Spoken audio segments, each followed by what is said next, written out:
And consider Christianity.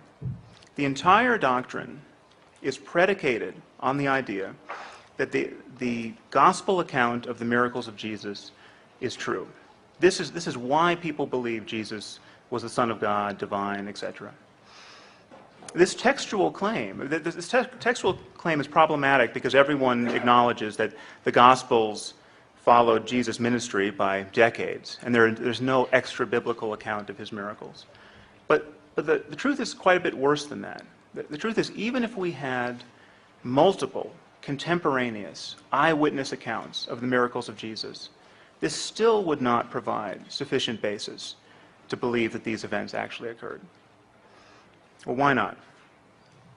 Well, the problem is that first-hand reports of miracles are quite common, even in the 21st century. I have met literally hundreds at this point of Western-educated men and women who think that their favorite Hindu or Buddhist guru has magic powers. The powers ascribed to these gurus are every bit as outlandish as those ascribed to Jesus. I actually remain open to evidence of such powers, but the fact is that people who tell these stories desperately want to believe them. All, to my knowledge, lack the kind of corroborating evidence we should require before believing that nature's laws have been abrogated in this way. And people who believe these stories show an uncanny reluctance to look for non-miraculous causes.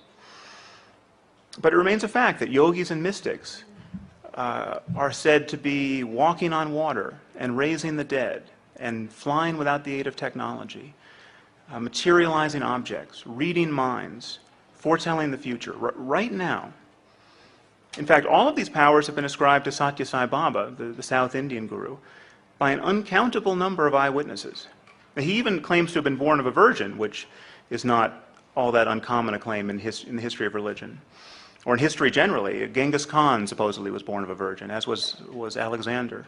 Apparently, parthenogenesis doesn't guarantee that you're going to turn the other cheek. But Satya Sai Baba is not a fringe figure. He's not the David Koresh of Hinduism. His followers threw a birthday party for him recently, and 1 million people showed up. So there are vast numbers of people who believe he is a living God. You can even watch his miracles on YouTube. Prepare to be underwhelmed. It's true that he has an afro of sufficient diameter as to suggest a total detachment from the opinions of his fellow human beings, but I'm not sure this is reason enough to worship him. In any case, so consider, as though for the first time, the foundational claim of Christianity. The claim is this, that miracle stories of a sort that today surround a person like Satya Sai Baba become especially compelling when you set them in the pre-scientific religious context of the first century Roman Empire, decades after their supposed occurrence. We have Satya Sai Baba's miracle stories attested to by thousands upon thousands of living eyewitnesses, and they don't even merit an hour on the Discovery Channel. But you place a few miracle stories in some ancient books, and half the people on this earth think it a legitimate project to organize their lives around them. The enemy of mindfulness, and really of any meditation practice, is being lost in thought, is to be thinking without knowing that you're thinking. Now, the problem is not thoughts themselves. We need to think. We need to think to do almost anything that makes us human, to reason, to plan, to have social relationships, to do science. Thinking is indispensable to us, but most of us spend every moment of our waking lives thinking without knowing that we're thinking. And this automaticity is a kind of scrim thrown over the present moment through which we view everything, and it's distorting of our lives. It's distorting of our emotions. It engineers our unhappiness in every moment, because most of what we think is quite unpleasant. We're judging ourselves, we're judging others, we're worrying about the future, we're regretting the past, we're at war with our experience in subtle or coarse ways, and much of this self-talk is unpleasant and diminishing our happiness in every moment. And so meditation is a tool for cutting through that. It's for interrupting this continuous conversation we're having with ourselves. So that in and of itself is beneficial. But there are features of our experience that we don't notice when we're lost in thought. So, for instance, every experience you've ever had, every emotion, the anger you felt yesterday or a year ago, isn't here anymore. It arises and it passes away. And if it comes back in the present moment by virtue of your thinking about it again, it will subside again when you're no longer thinking about it. Now, this is something that people tend not to notice because we, rather than merely feel an emotion like anger, we spend our time thinking of all the reasons why we have every right to be angry. And so the conversation keeps this emotion in play for much, much longer than its kind of natural half-life. Is that every religious person thinks he has a knockdown argument against atheism. And we've all heard these arguments, and we are going to keep hearing them as long as we call ourselves atheists. And we've all heard the argument that the atheist can't prove there is no God. Or as Rick Warren put it when I debated him for Newsweek, a rational person like him doesn't have enough faith to be an atheist. Because the idea that the universe could be created without a creator is the most extravagant faith claim of all. Now, as Richard just pointed out, these arguments are travesties if they're used to defend any specific conception of God. And we all know what to do in this situation. We have Russell's teapot, we have the thousands of dead gods, and now we have a flying spaghetti monster, the non-existence of which can't be proven, and yet the existence of which is a belief in which is acknowledged to be ridiculous by anyone. The problem is we have to keep having the same argument over and over again. So too with the greatest crimes of the 20th century argument. How many times are we going to have to counter the charge that Hitler, Stalin, and Pol Pot represent the end game of atheism? I got news for you. This meme is not going away. I argued against it in The End of Faith, and it was immediately thrown up at me in reviews of the book as though I had never mentioned it. So I mentioned it again in the afterword to the paperback of The End of Faith. And this did no good whatsoever. So then I brought it up again. At the risk of boring all of you, I brought it up again in Letter to a Christian Nation. And Richard did the same in The God Delusion. And Christopher took a mighty whack at it in God is Not Great. I think this argument will be with us for as long as we call ourselves atheists. And it really convinces people. It really convinces liberals and moderates. It even convinces the occasional atheist. Why should we stand obediently in the space provided? Why should we stand in the space carved out by the conceptual scheme of theistic religion? I mean, it's as though our opponents, before any debate, have drawn the chalk outline of a dead man on the sidewalk, and we just walk up and lie down in it. Instead of doing this, think about what would happen if we simply use words like reason and evidence. Now, what is the argument against reason? It's true that certain people will bite the bullet here and say that reason is itself a problem and the Enlightenment is a failed project, but the truth is very few people are comfortable admitting to being enemies of reason. Even among fundamentalists, I would say especially among fundamentalists. They imagine themselves to be champions of reason. They think they have very good reasons for believing in God. Nobody wants to believe things on bad evidence. The desire to know what is actually going on in the world is very difficult to argue with. And insofar as we represent merely that desire, we become difficult to argue with. And this desire is not reducible to an interest group. It's not a club, and it's not an affiliation. And I think trying to make it one, or giving the appearance that it is one, necessarily diminishes its power. I'd like to take a moment, as many people have, to just acknowledge the void that is left by the death of our friend Hitch. While it might be possible to guess what he would have thought about a number of the topics raised here, it's almost impossible to imagine how well he would have expressed those thoughts. The man had more wit and style and substance than a few civilizations I could name.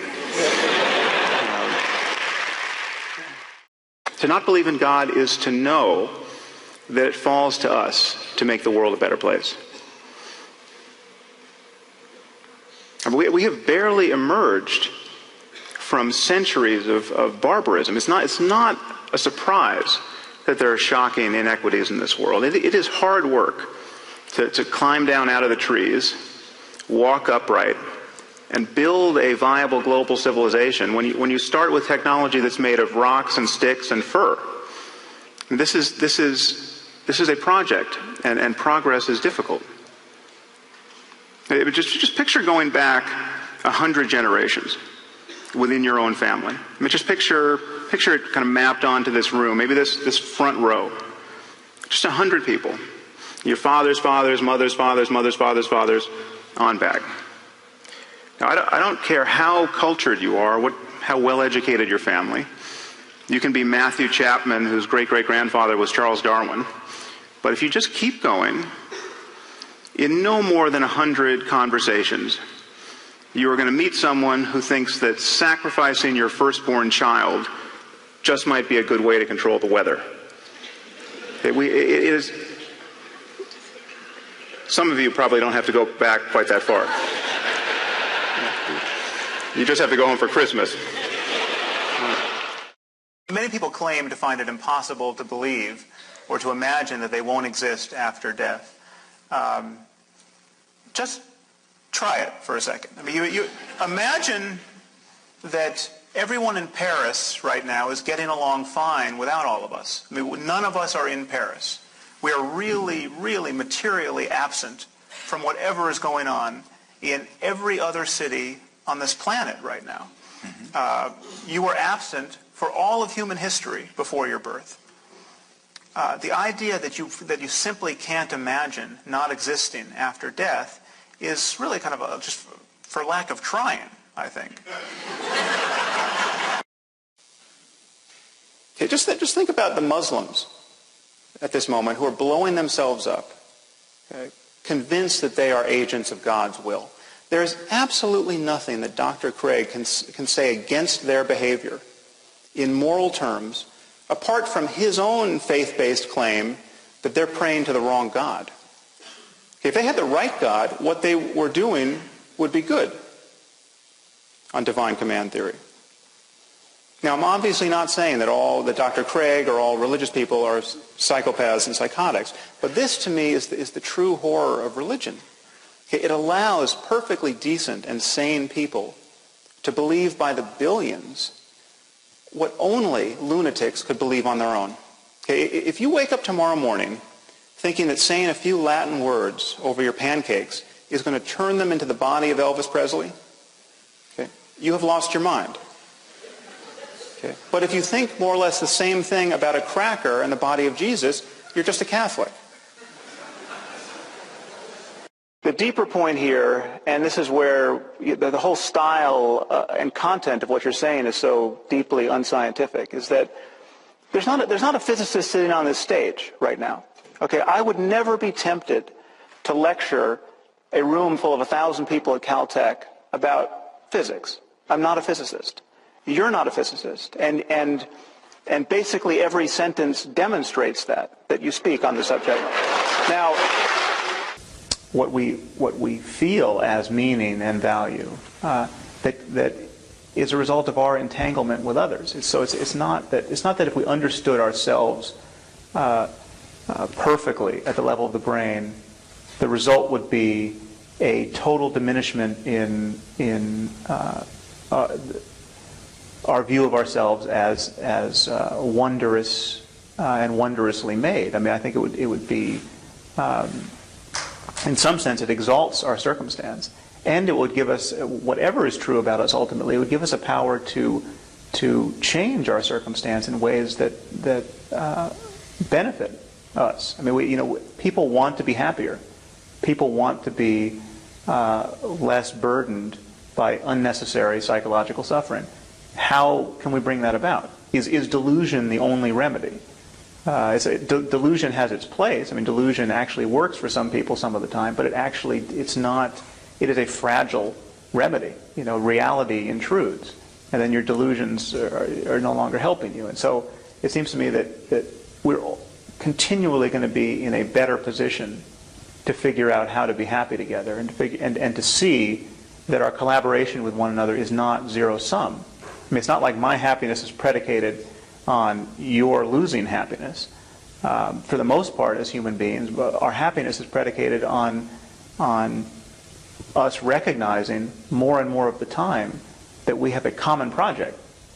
And it seems to me that one of the challenges of science is to figure out how to focus us on that common project with the least amount of friction, with the least amount of unnecessary, divisive, sectarian loss of resources, essentially. And when you look at the difference between science and religion in the way they break down or fail to break down boundaries between people, I mean, science is the greatest force for the removal of conversational barriers we have ever hit upon. I mean, there is no such thing as American science versus Japanese science. There's no such thing as Jewish science versus Hindu science. I mean, there's just science, and at some level that has to be true of ideas generally. It has to be true of the ideas that cash out our moral intuitions and our deepest goals in life. So what's the mission statement of the Reason Project, which you're just starting, just very briefly? Yeah, it really is along these lines. The goal is to spread secular thinking and scientific knowledge in society, and to do that in a very multidisciplinary way. I mean, to do it in terms of organizing conferences and funding scientific research, but also to create documentaries and media events. And we have a very diverse board, from scientists like Steven Weinberg to entertainers like Bill Maher and writers like Ian McEwan and Salman Rushdie. I mean, my image is this is a problem of transforming the way people think about the human project and transforming the kind of expectations we have of our neighbors for making sense in public discourse. And so I see a role for business and entertainment, and also hard laboratory scholarship to come at this from all angles, because we all have to start talking the talk from all sides very quickly here, it seems to me. So what are the most salient mistakes you've made, and what did you learn from them? Well, I didn't learn much, because one salient mistake was to talk about MDMA in an interview. So yes, I had an interview with the LA Times, and it was on track to be your standard interview, and the mention of MDMA became the Atheist has his mind blown on MDMA interview. Right. So don't do that again. Yeah, okay. Well, I'm glad you avoided doing that again. You can see. It's really...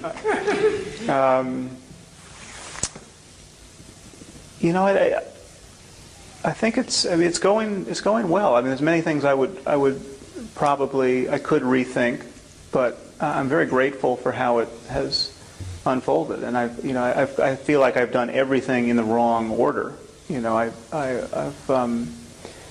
I published 2 books before I finished my PhD, and I mean, it's a weird, I'm in a weird that's position. That's what your advisor said to me as well. Right. So there's clearly a better way to and a more efficient way to do some of these things, but I can't really complain.